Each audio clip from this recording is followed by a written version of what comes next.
The oak doors of the church slammed against the walls, and 200 faces turned at once. My sister Emily stood at the end of the aisle in black mourning clothes, a white wreath pinned to her chest with my name spelled out in black ribbon, Catherine and Harper. I am here to mourn my sister, her voice carried up to the vaulted ceiling. The one who stole my inheritance. My father's program fluttered to the floor. My mother pressed both hands over her mouth, but the sound still came out, a choked little gasp. I stood at the altar in my white gown, the veil pooling at my feet, and I could not find a single word. My husband Mark let go of my hand and turned around. Then he did something that made the smirk on Emily's face freeze solid.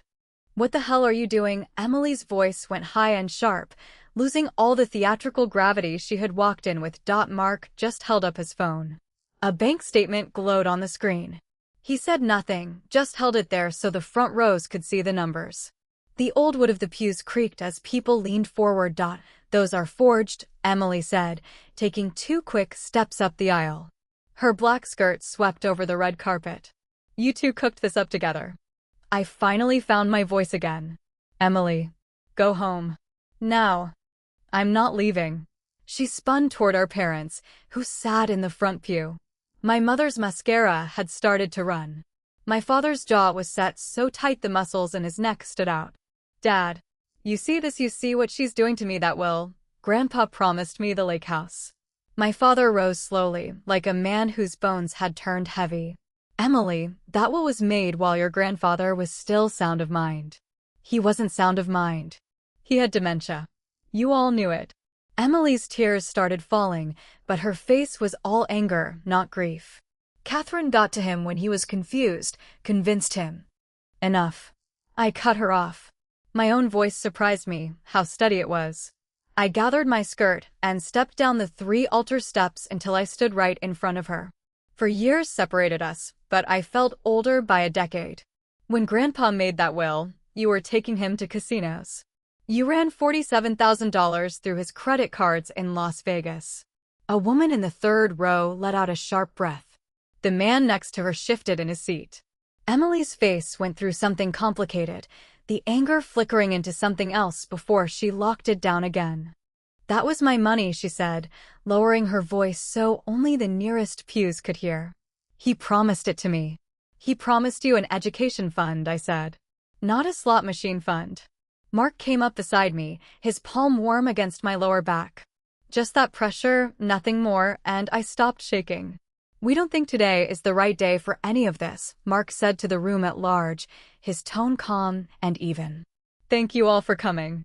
If you'll make your way to the reception hall, the catering staff has everything ready." Chairs scraped against the floor. People rose slowly, their eyes bouncing between the two of us, whispers already starting to hum. My mother stood and walked to Emily, her hands trembling.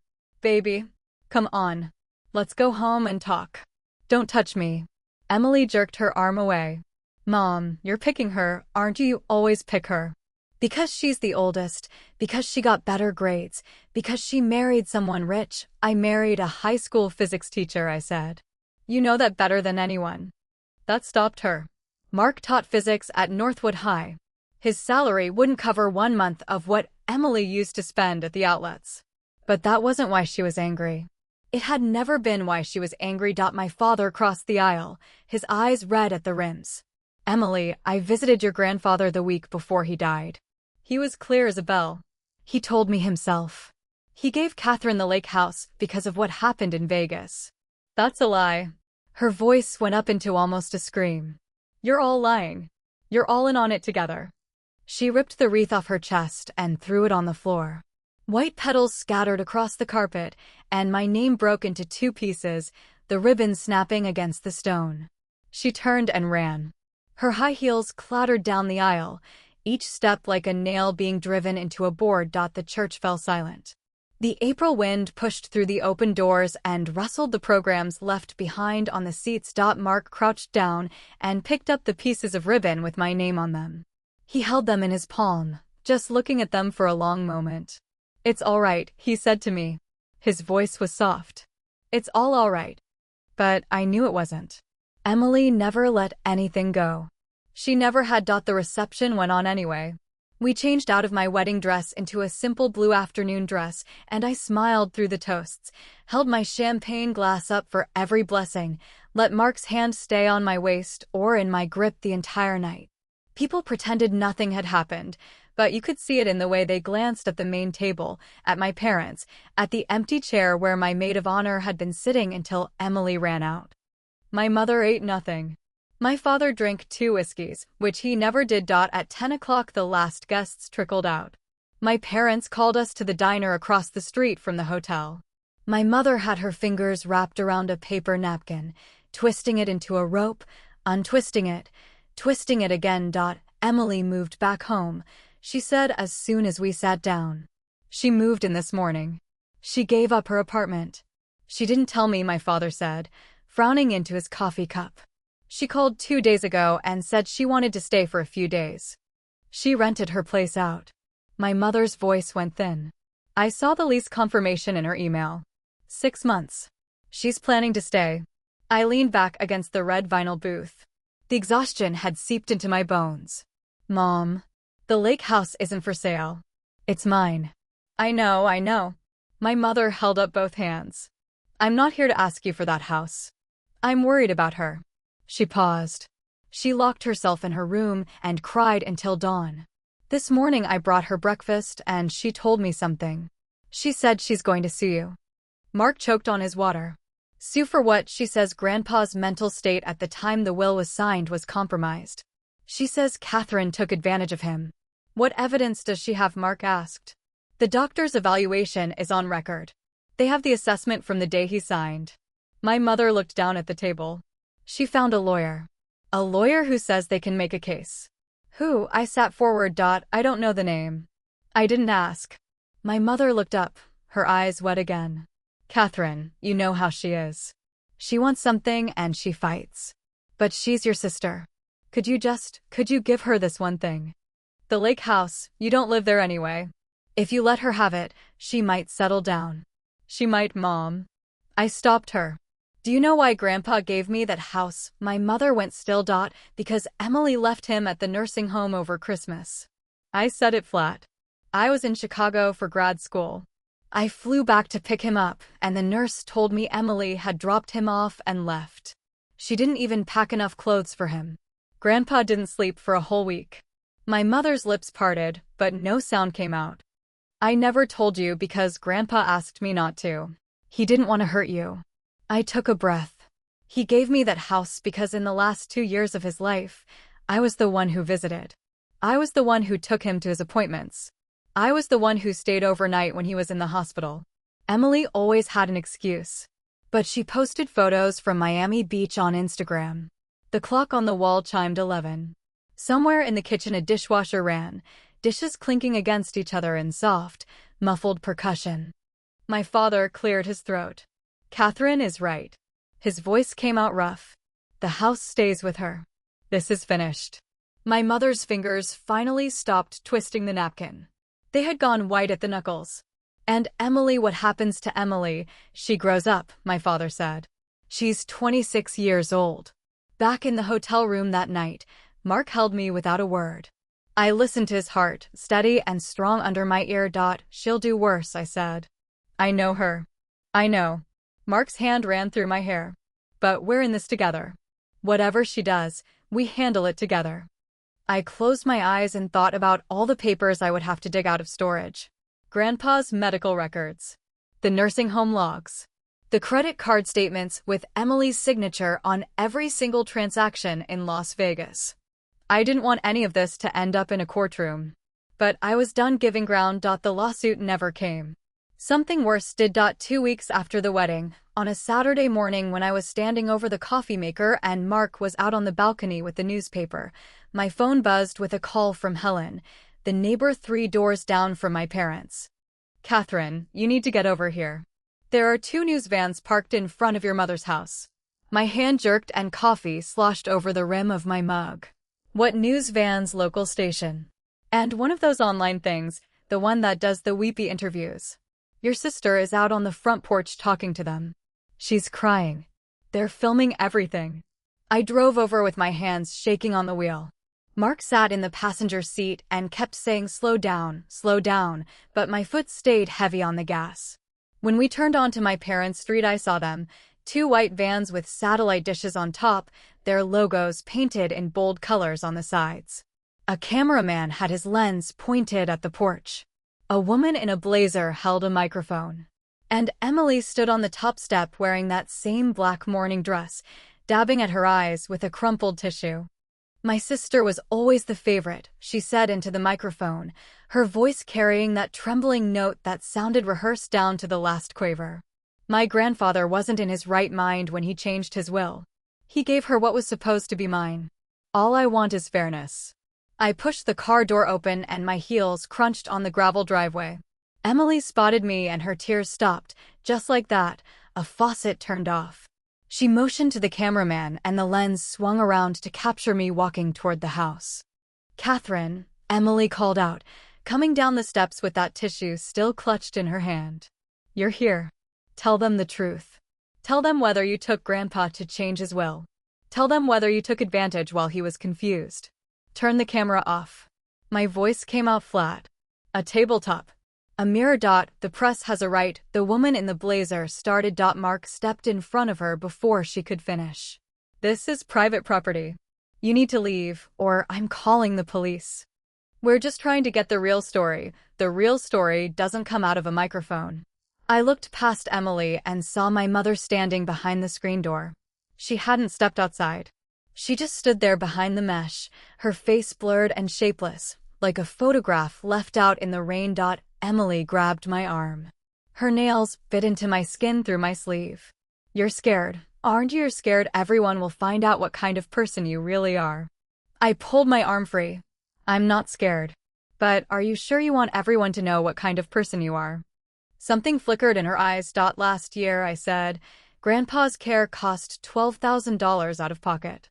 Do you know who paid that?" She didn't answer. "I did."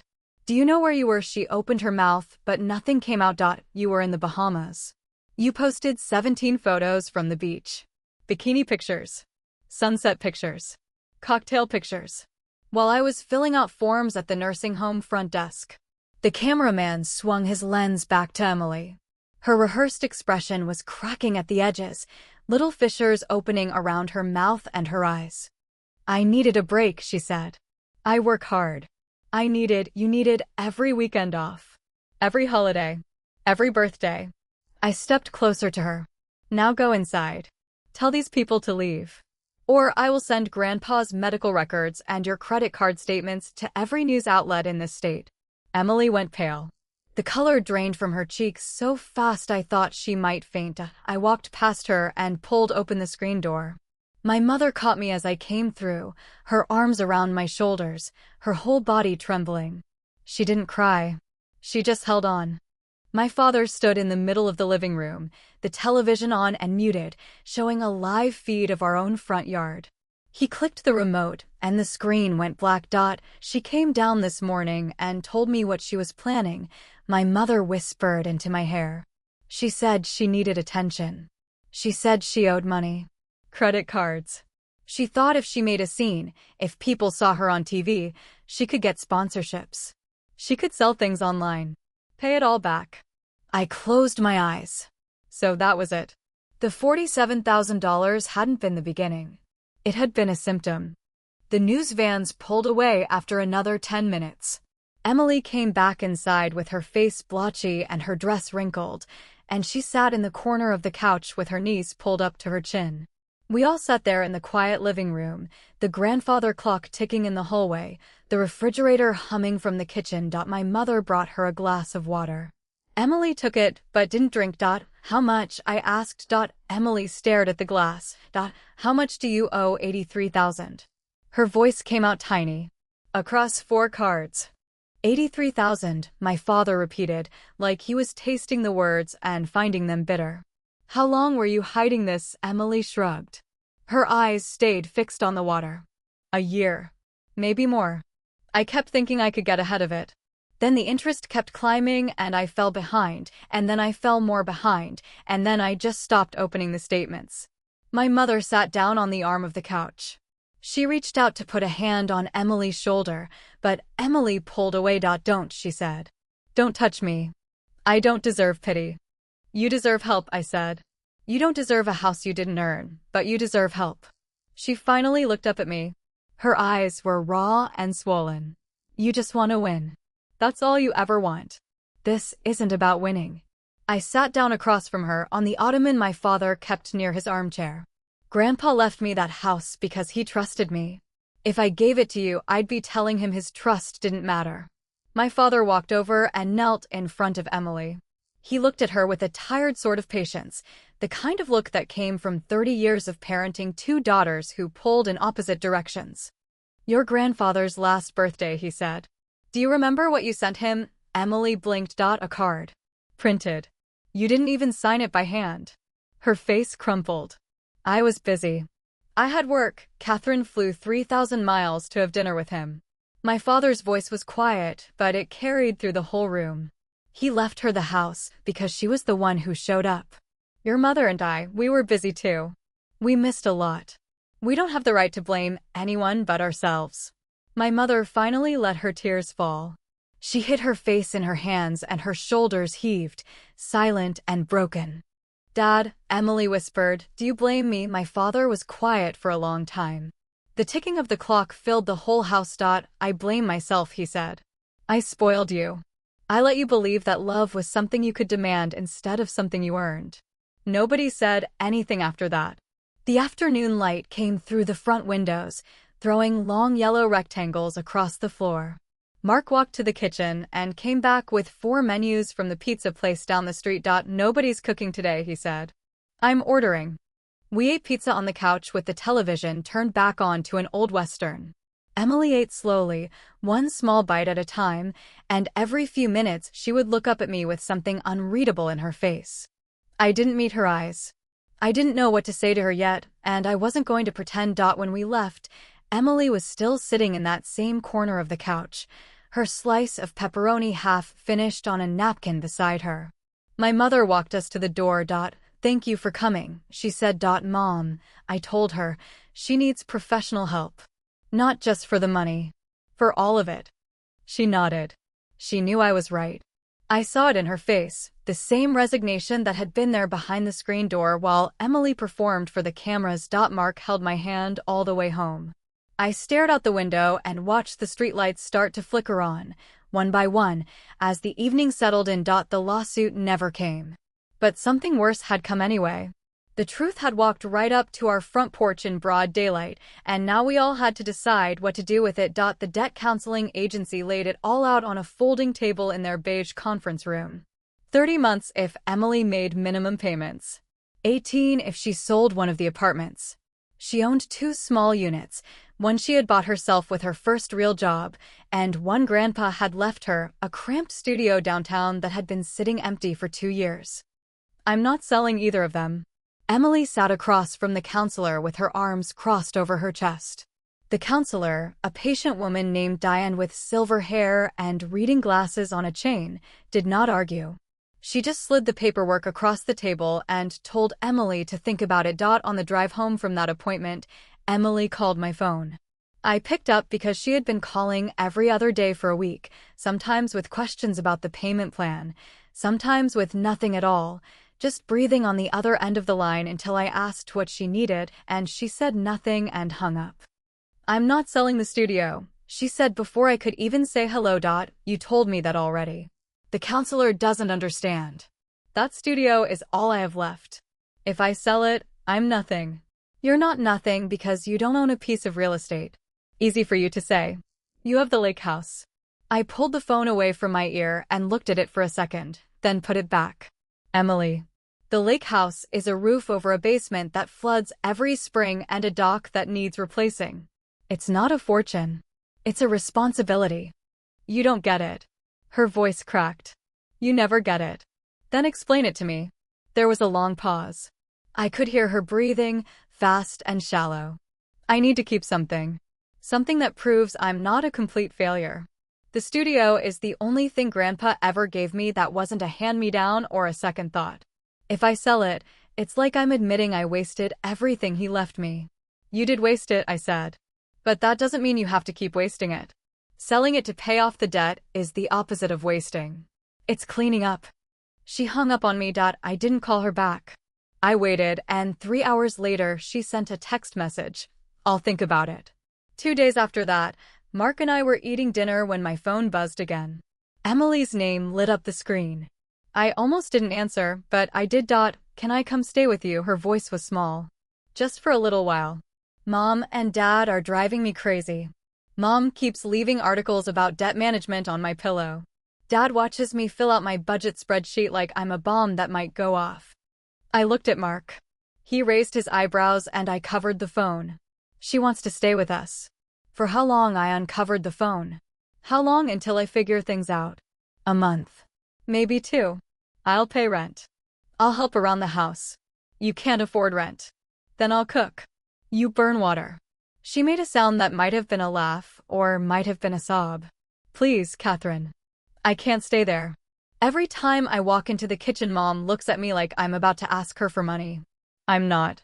I haven't asked them for anything. Not yet. Not ever. I swear. Please. I looked at Mark again. He shrugged, which in our marriage meant it's your call, but I'll back you either way. We had a guest room that mostly held boxes of old textbooks and Mark's camping gear from before we got married. It was dusty and cramped and the window stuck shut in summer. Fine, I said. But you follow the house rules. No drama. No bringing strangers over. You clean up after yourself. Thank you, she said, and her voice broke on the second syllable. Thank you, Catherine. I mean it. Thank you. She showed up the next evening with one beat-up suitcase and a backpack.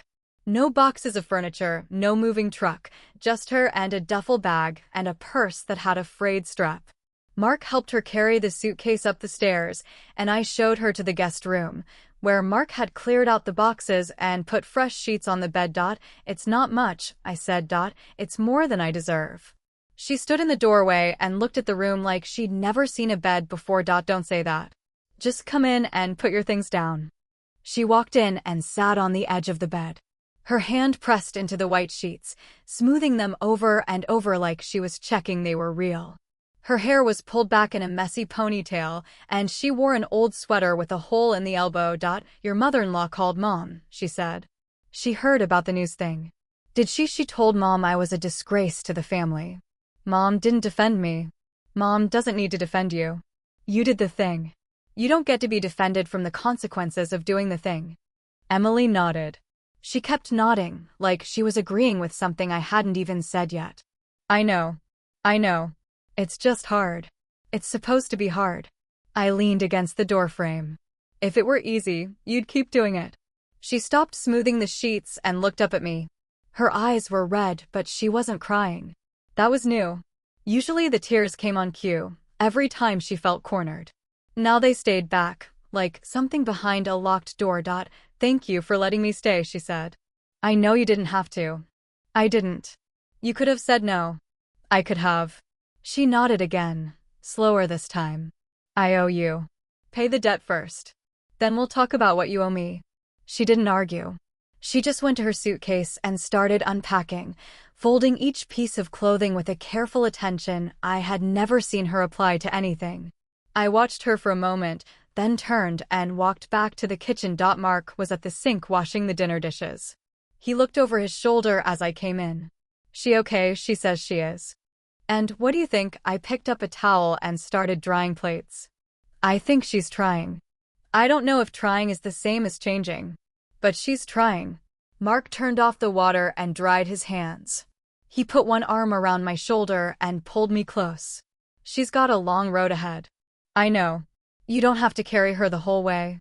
I know that too. But I stood there in the kitchen with the towel in my hand and Mark's arm around me, and I thought about all the years I had spent trying to keep my sister from falling into the holes she kept digging for herself. I thought about the phone calls at midnight, the bail money I had lent and never seen again, the excuses I had made to Mom and Dad on Emily's behalf. I thought about how tired I was. And then I heard her footsteps on the stairs, and she came into the kitchen and asked if there was anything to eat. I pointed at the leftover pasta in the fridge. She took out the container and heated it up and sat at the table and ate without saying a word. She washed her own bowl when she was done and put it in the drying rack. It was the smallest thing. But it was something. Emily lasted 3 weeks in our guest room before the first crack showed. It came on a Thursday night after she had gone to her counseling session, the one Diane from the debt agency had recommended. She walked through the front door at 9 o'clock with her face blotchy and her eyes swollen, and she went straight to the kitchen and opened the refrigerator and just stood there with the cold air spilling out over her feet. "You want to talk about it?" I asked from the living room couch. I had been reading, waiting up because I knew the session would run late. She closed the refrigerator door. "I don't know how to do this." "Do what? All of it." She came into the living room and dropped onto the armchair across from me. Her hair was loose and tangled and her sweater was on inside out. The counselor asked me why I spent all that money. Why I kept spending even after I knew I was in trouble. And I told her I didn't know. And she said, "Try harder." And I couldn't. I sat there and I couldn't think of one single reason that didn't make me sound like a selfish brat. "Maybe it's not about finding a reason that sounds good," I said. "Maybe it's just about finding the real one." She looked at me with that raw red face, and for a moment I saw her as she used to be, the little girl who followed me everywhere and cried when I got on the school bus without her. "I wanted people to look at me," she said. "I wanted them to see something impressive. Something that made them stop and stare. Because when they stopped and stared, they weren't ignoring me. And being ignored, Catherine, that's the worst thing. That's worse than being hated." I just couldn't take being invisible anymore. I put my book down on the coffee table. "You weren't invisible. Mom and Dad talked about you all the time. They talked about me like I was a problem. Like I was something they needed to fix. That's not being seen. That's being managed." And Grandpa, her face crumpled. Grandpa saw me. He really saw me. And that's why the house thing hurts so much. Because I thought he loved me. I thought he understood me. And then he gave it to you and it felt like he was saying I was never good enough. "Emily, he left you the studio." "The studio." She laughed, a bitter little sound. "A shoebox downtown with a leaky roof and a window that looks at a brick wall. It's the house you got, Catherine. The big one on the lake. The one with the dock and the trees and the sunset view. He gave you the beautiful thing and he gave me the leftover." I sat forward. My heart was pounding, but my voice stayed level. "Do you remember the summer you were 17, the summer you crashed Grandpa's boat into the dock?" She blinked. "That was an accident." "Yes, it was. But you didn't help fix it. Grandpa and I spent 3 weekends replacing the planks. You were at the mall. You were always at the mall. What does that have to do with anything? It has everything to do with it." I stood up and walked to the window.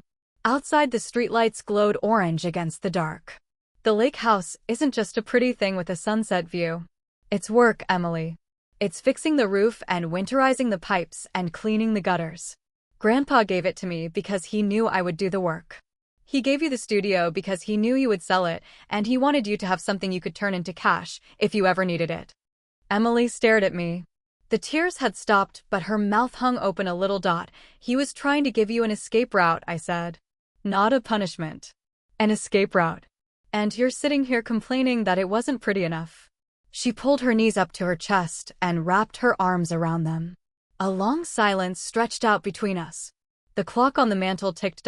"I didn't know," she finally said. "He never told me that. Because you never asked. You never stayed long enough to ask." I came back to the couch and sat down, closer to her this time. "He loved you, Emily. He just didn't trust you with something he couldn't get back if you broke it." "I wouldn't have broken it. You would have sold it. And he knew that." I leaned my head back against the cushions. "That's why I got the house. Not because I won some competition you didn't know you were in. Because I showed up. Day after day after day. That's what trust is. It's not one grand gesture. It's 1,000 small ones." She was quiet for a long time. When she spoke again, her voice had lost its edge. "How do I start showing up? You already are." I nodded toward the kitchen. "You're washing your own dishes. You're going to your appointments. You're not asking Mom for money. That's showing up. It doesn't feel like enough. It won't for a while. But you keep doing it anyway. That's the whole trick. You keep showing up even when it doesn't feel like enough." She uncurled her legs and put her feet on the floor. "Can I ask you something?" "Go ahead." Are you ever going to forgive me for the wedding? I thought about that. The black dress, the wreath, my name broken into pieces on the church floor. The cameras on my parents' front lawn. I thought about how angry I had been, how cold the anger had felt in my chest. I already have, I said. That doesn't mean I trust you. That's different. Forgiveness is one thing. Trust takes the 1,000 small things. She nodded like she understood. Then she stood up and walked to the staircase. At the bottom step, she turned around. Thanks for not kicking me out.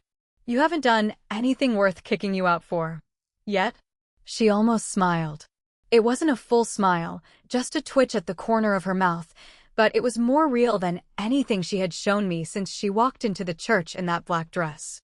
The next morning, she came down for breakfast with her hair brushed and her face washed.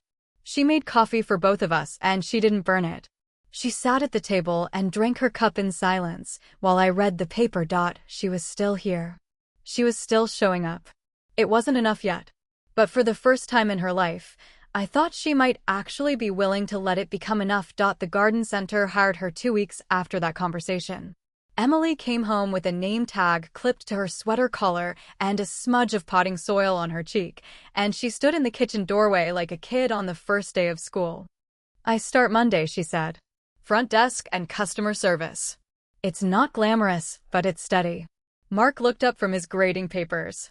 Do you know anything about plants? Not a thing. But they said they'd train me.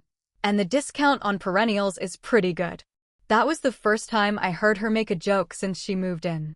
It wasn't a great joke, but it was a start. The first month at the garden center was a disaster in small ways.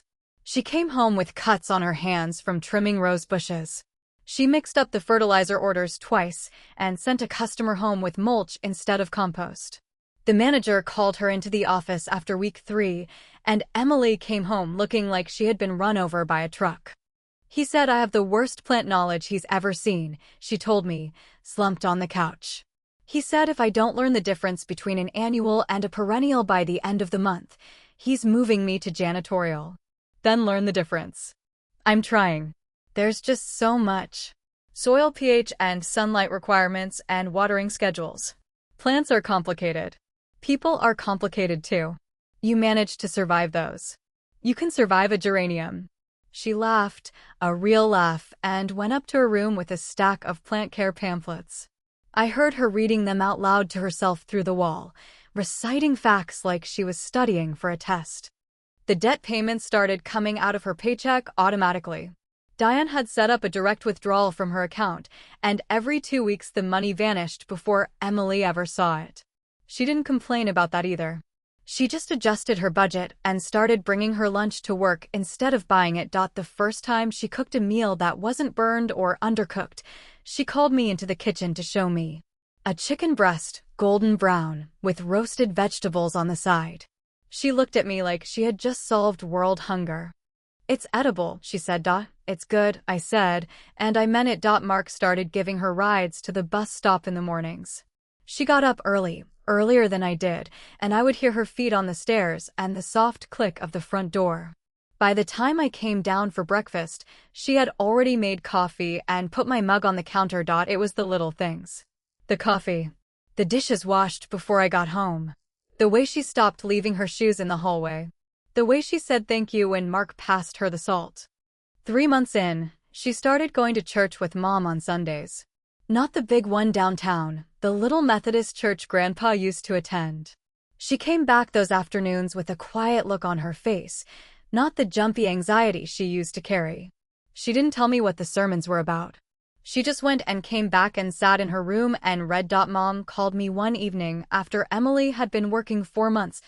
Your sister came over tonight, Mom said. She brought flowers from the garden center. A whole arrangement with a card. She wrote thank you on it. For everything.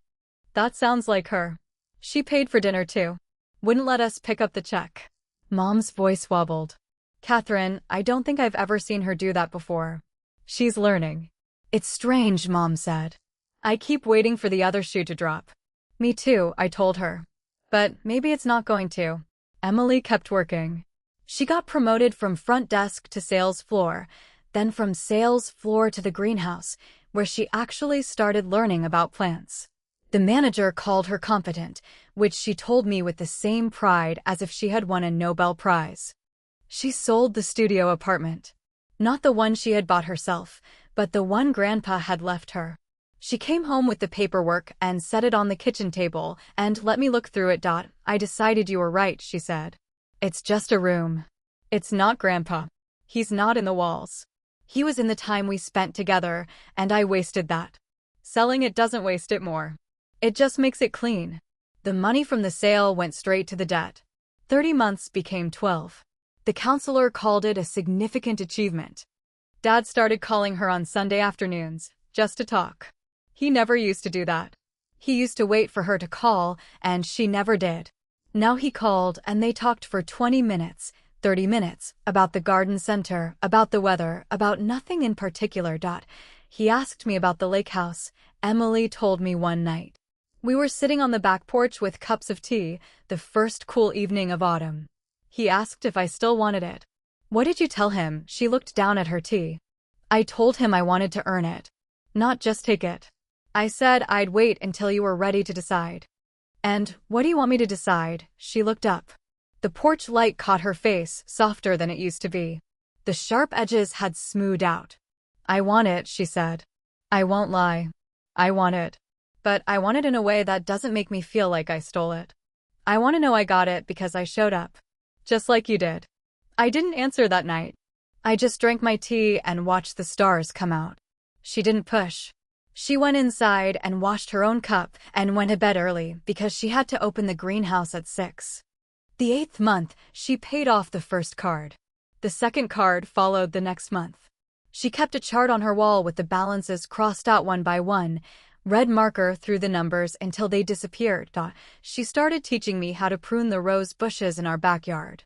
She called them her little green babies, and she would talk to them while she snipped and trimmed.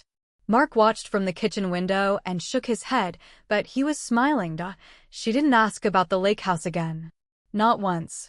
She just stayed in our guest room, paid her share of the groceries, showed up at work every morning, called Mom and Dad on their birthdays, sent cards with hand-signed messages instead of printed ones. A year passed. The debt went down to 3 figures.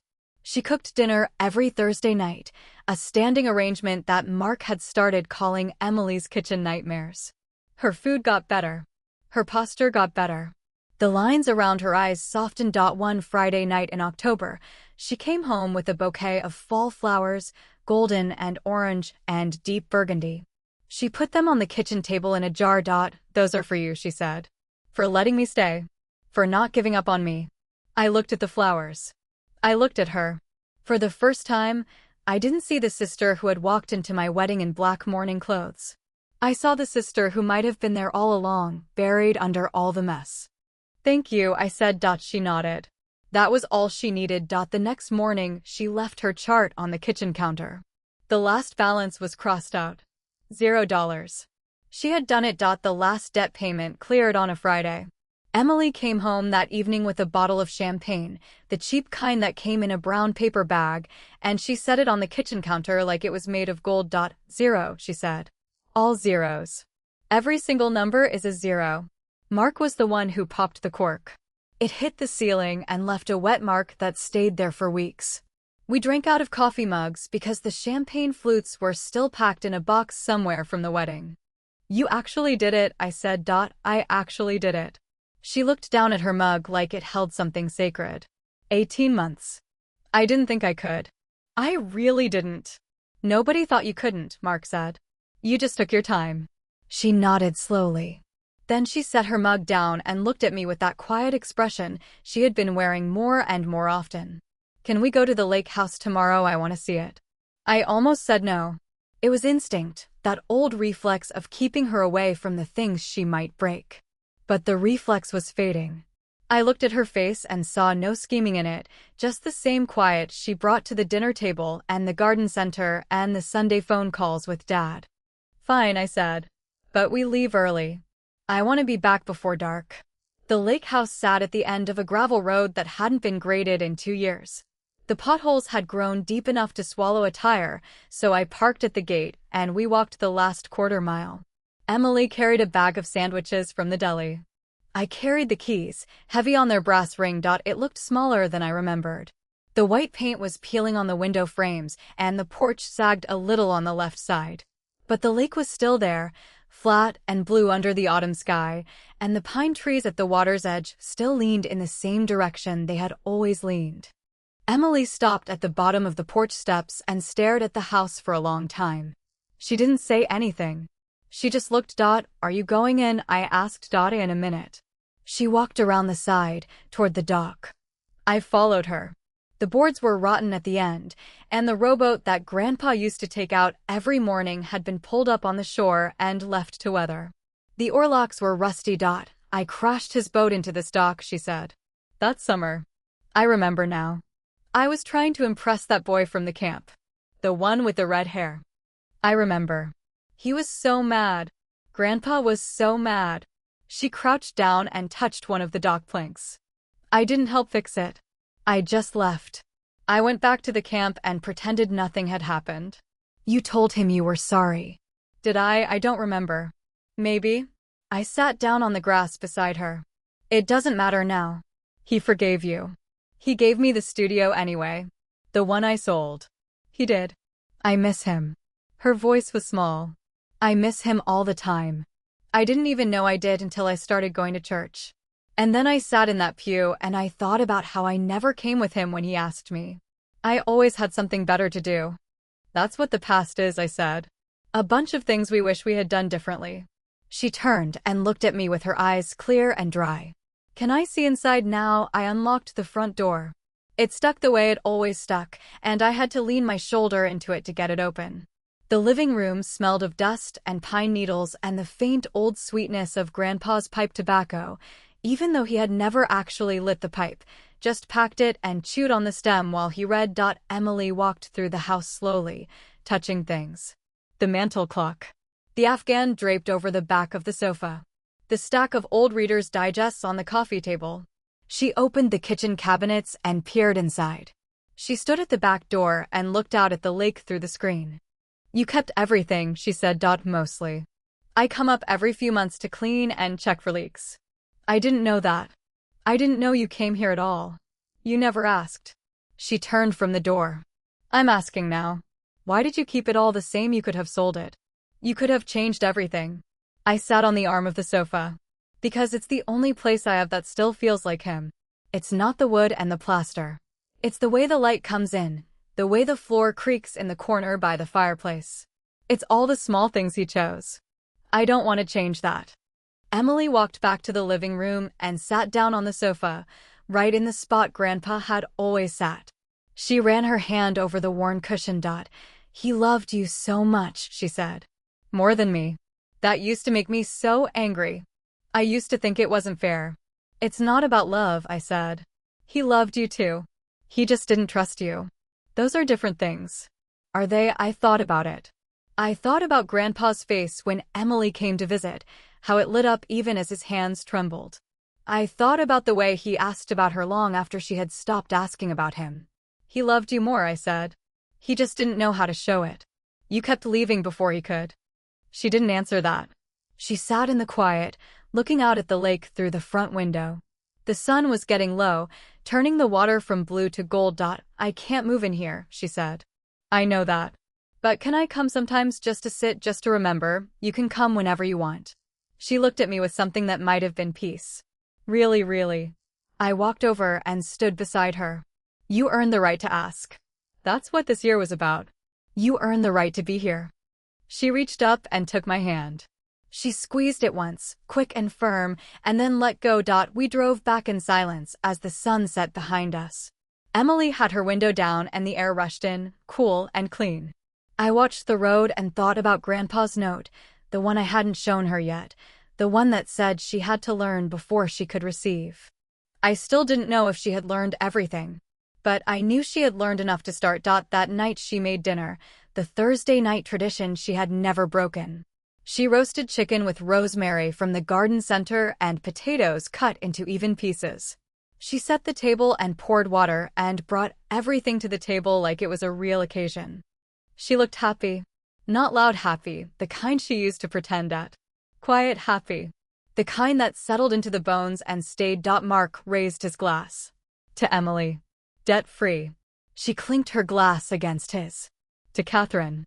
For not giving up on me. And for the record, Mark added, that was not a champagne mark on the ceiling. That was a water stain. We laughed. Emily laughed.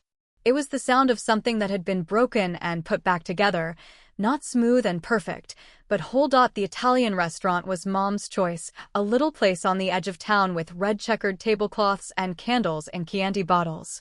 Emily had made the reservation herself, which was the first sign that something was different. She had called 3 weeks ahead and asked for the corner table by the window, the one that seated 6 comfortably. We gathered on a Saturday night in late spring. Mom wore her good blue dress. Dad had on a jacket, which he only did for funerals and anniversaries. Mark sat next to me, and Emily sat across from us with her hair pulled back and a soft green sweater that made her look like she belonged in her own garden center. She ordered a bottle of wine. Not the cheapest one on the list, but not the most expensive either. She chose a Chianti and asked the waiter about the vintage like she knew what she was talking about. When it came, she poured for everyone. You look nice, Mom said to her. That color suits you. I got it at the thrift store, Emily said. $10. I'm learning to be cheap. You're learning to be smart, Dad corrected. There's a difference. We ordered. The food came. Emily talked about the garden center and the new greenhouse they were building.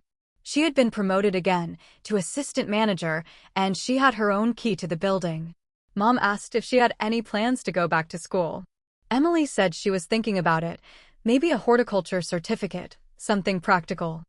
Mark told a story about one of his students who had tried to build a volcano for the science fair and accidentally set off the fire alarm. Mom laughed so hard she almost choked on her breadstick. It was ordinary. That was the strange thing about it. After all the shouting and the cameras and the black morning dress, we sat in a restaurant and ate pasta and talked about ordinary things. Nobody mentioned the wedding. Nobody mentioned the debt. Nobody mentioned the lake house. Until the tiramisu came. Emily set down her fork and reached into her purse. She pulled out an envelope, a plain white one, and slid it across the table to me. What's this? I asked. Open it. I opened it. Inside was a document, crisp and official, with a notary stamp at the bottom. A deed transfer. She was giving me half ownership of her downtown studio, the one she had bought with her first paycheck years ago. The one she had refused to sell even when the debt was crushing her. What are you doing? I pushed the envelope back toward her. Sit down, she said. That's the second half. The first half is already filed. This is the part that makes it official. I don't want your studio. I'm not giving it to you. I'm splitting it with you. Because I know how this works now. You helped me pay Grandpa's care bills. You let me stay in your house for 18 months. You carried me when I couldn't carry myself. I'm not just saying thank you. I'm paying you back. Emily, take it. Her voice was steady. There was no quiver in it, no theatrical trembling. Just firm, quiet certainty. I want the lake house. I've wanted it my whole life. But I don't want it for free. I want to come into it with something of my own to offer. Half the studio. That's my offer. Mom and Dad had gone completely still. Mark watched me with that careful look he got when he didn't want to influence my decision. The lake house is mine, I said. You know that. I know. And I'm not asking you to change that. She leaned forward. I want to be part of it. Not the owner. Part of it.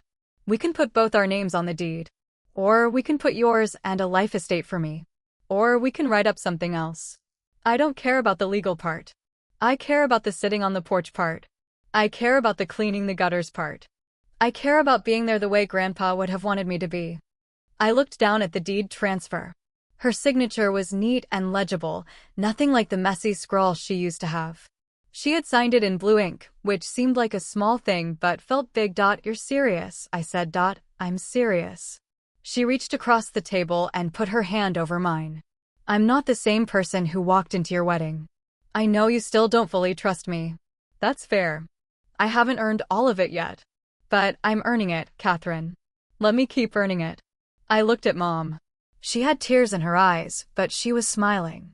Dad was nodding slowly, like he had been waiting for this moment his whole life. Mark squeezed my knee under the table.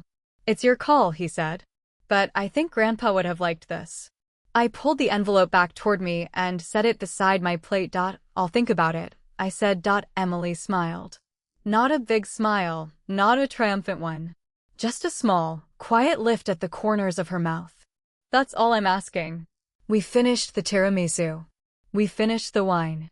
Mark drove us home with the windows down and the spring air warm on our faces. I sat in the passenger seat with the deed transfer in my lap and watched the streetlights flash past. That night, I went to the closet and pulled down the box of Grandpa's things. I found the letter again, the one I had read a year ago, the one that said if Emily learned to love, I could give her half the house. I read it twice, then 3 times. I went to Emily's room. The light was still on. She was sitting on her bed reading a gardening book, her glasses pushed up on her nose. She looked up when I knocked. Come in, she said. I sat on the edge of her bed and handed her the letter. I should have shown you this a long time ago. She read it. Her face changed as she read, the lines softening around her eyes. When she finished, she folded it carefully and handed it back to me. He knew, she said. He knew I would mess up. And he still gave me a way back. He believed in you, I said. He just didn't want to give you something you hadn't earned. That's not the same as not believing in you. She nodded slowly. So, what do we do now? I held the letter in my hands. I looked at my sister, this woman who had screamed at me in a church, who had brought cameras to our parents' house, who had spent 18 months proving she could change. Split it, I said. Half and half. Co-owners. We both clean the gutters. We both fix the dock. We both sit on the porch and watch the sunset. Emily's eyes filled with tears. Real ones. She nodded and she didn't speak, just reached over and hugged me, tight and quick, the way she used to when we were little and she was scared of the dark. I'll be there, she whispered. I'll show up. Every single time. I know you will. She pulled back and wiped her eyes with the back of her hand. Is this a bad time to say I started looking at contractors? The roof probably needs work. You're already planning. I've been planning for 6 months. I just didn't want to tell you until you were ready. I laughed. It came out a little wet, but it was real. You're impossible. Impossible, she said, but I'm here. And that was it. The decision was made. The lake house would be ours, both of us, the way Grandpa had wanted all along. Not a competition. Not a prize. A place to land. A place to show up. We went downstairs and found Mark in the kitchen, making tea. We told him the news and he hugged both of us, one arm around each of our shoulders. You two are going to be insufferable, he said. 2 people arguing about fertilizer schedules. We're going to be gardeners, Emily corrected. There's a difference. I leaned into Mark's arm and looked at Emily across the kitchen. The anger was gone. The old bitterness, the hunger for attention, the need to win. All of it had burned away, leaving something simpler and more solid. She had shown up. That was all Grandpa had ever wanted. That was all I had ever wanted. And now she was staying.